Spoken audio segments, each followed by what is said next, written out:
بسم الله الرحمن الرحيم الحمد لله رب العالمين والصلاة والسلام على سيدنا محمد وعلى آله وصحبه أجمعين. My brothers and sisters in Islam, marriage is one of the hottest topics these days and one of the most controversial issues when it comes to the marriage is the issue of leadership.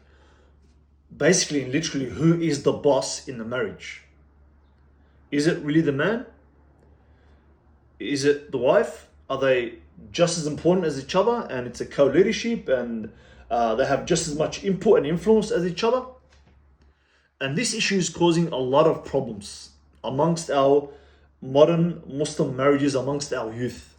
Why? Because the sisters are coming into the marriage and they're expecting just as much obedience from the husband and input as the husband is expecting from the wife. So the sisters are coming into the marriage and she expects that I'm his equal in the marriage.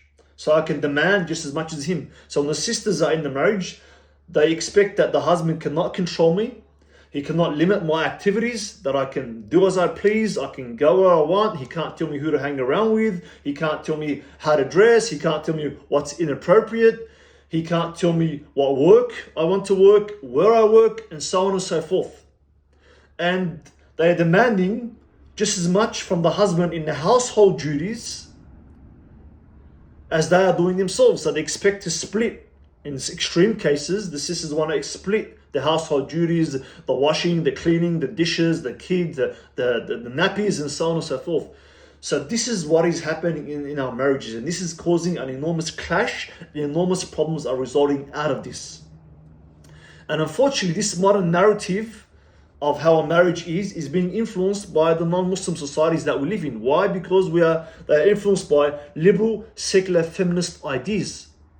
And our mashayikh are not helping this issue. Because instead of explaining the Islamic position, what is happening is they're explaining the verses and the hadith according to the modern, liberal, feminist understanding of what a marriage is. And this is causing further problems in our marriages. And I'm going to play a small clip to show you an example of how this issue is dealt with Islamically. What's the modern narrative by our mashayikh and our scholars around this issue? And Islam looks at it more holistically than just either or. And I love the understanding or the idea that the relationship between man and woman in Islam, and I think this is a very important point that you can underline, it's not competitive, but it's complementary. And this perhaps brings me back to what you were talking about earlier, this relationship. In Islamic sacred law, the financial responsibility of the entire household is on the shoulders of a man.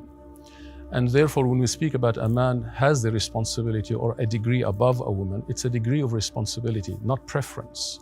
Whilst on the other hand, what Islam would say to...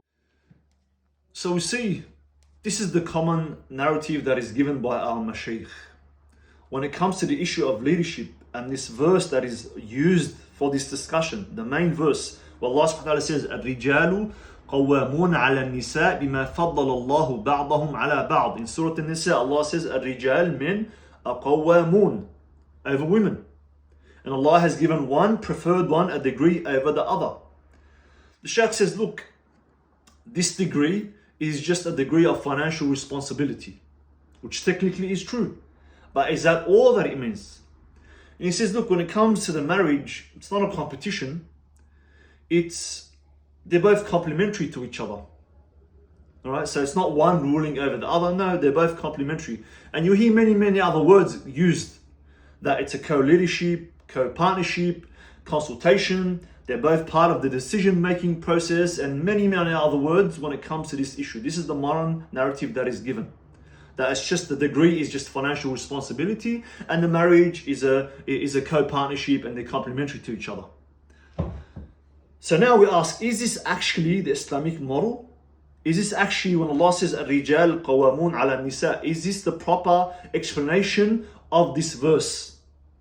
So as always, to understand what exactly Islam says and how to understand the verses and the hadith of the Prophet ﷺ, we need to go back and see how the Sahaba understood them and how our classical scholars understood them.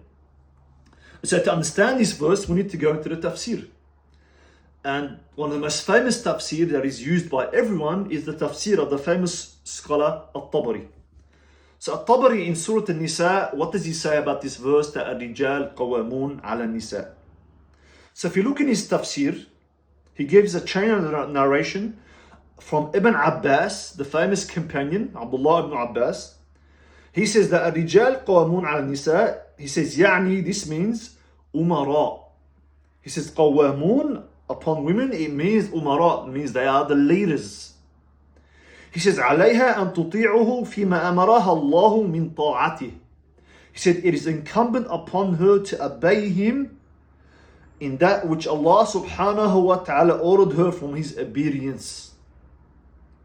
He says وطاعته, his obedience is أن تكون محسنة إلى أهلي, that she acts in a good way towards his family. حافظة لماله, she looks after and protects his wealth. وَفَضَّلَهُ عَلَيْهَا بِنَفَقَتِهِ وَسَعِهِ, and Allah has preferred him over her in his spending and in his hard work outside of the house. So in this tafsir, the verse, this explanation of قَوَامُون, it's very, very clear. It's not just financial responsibility. Ibn Abbas said they are the umara, they are the leaders. And he says it's upon her أن تطيعه, that she must obey him in the things Allah commanded her to obey him in. So that's tafsir At-Tabari. Now let's look at another tafsir, another famous tafsir, so that we don't just use one source.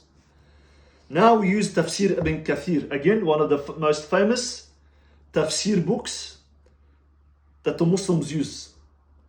And what does he say about this verse, الرجال قوامون على النساء?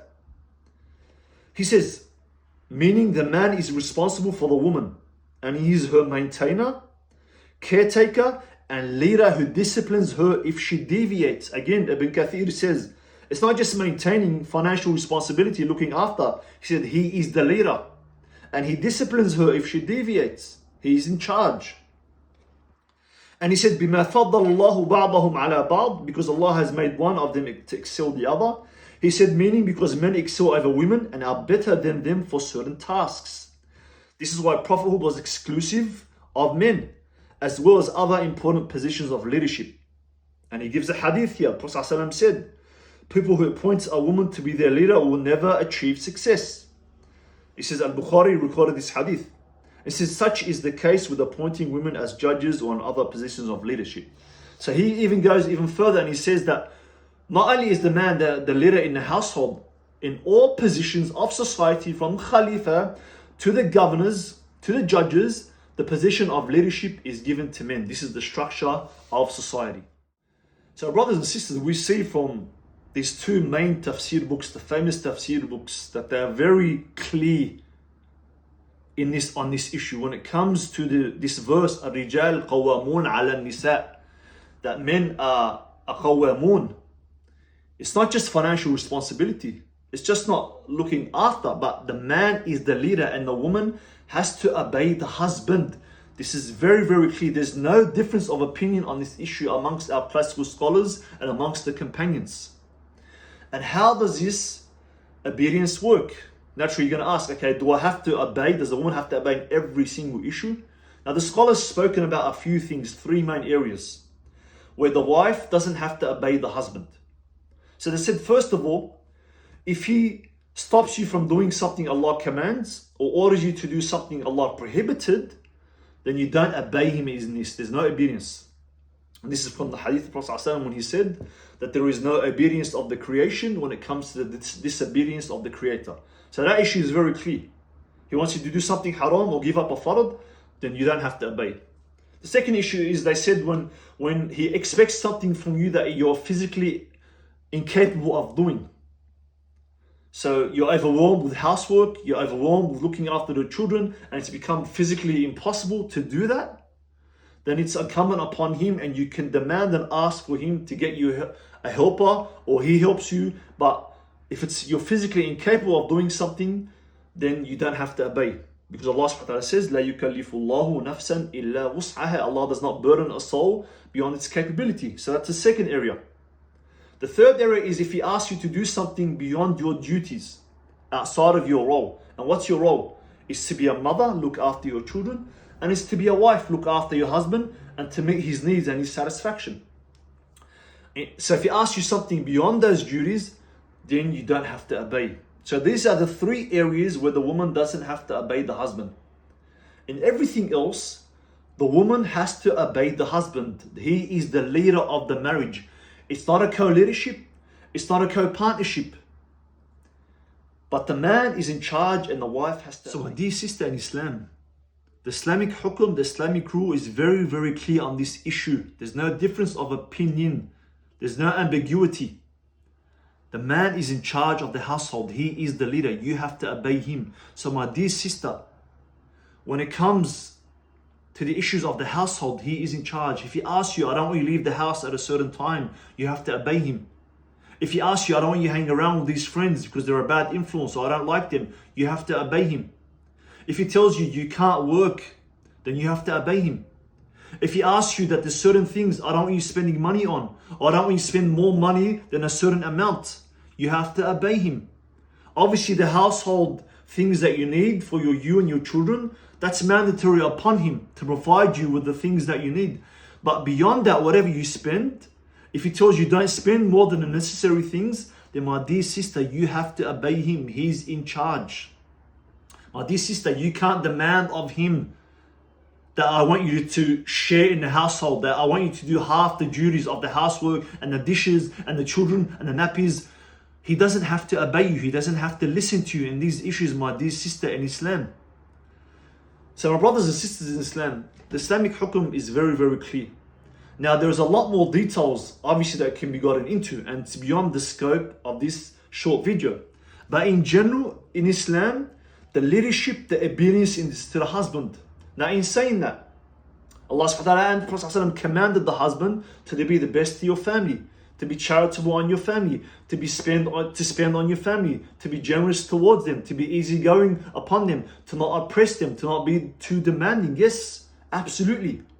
And the wife can have an input in the house, and she can put forth her opinion, and you can consult with her. But in the end, my dear sister in Islam, if you've given your opinion and he's consulted with you, but then he makes the decision, the final say goes to him, and you have to obey him in the issues as a mother and in your household duties, and you're satisfying his needs and his desires, my dear sister in Islam, you have to obey him. If you disobey him, then you'll destroy your world and you destroy your akhirah. You'll destroy your afterlife.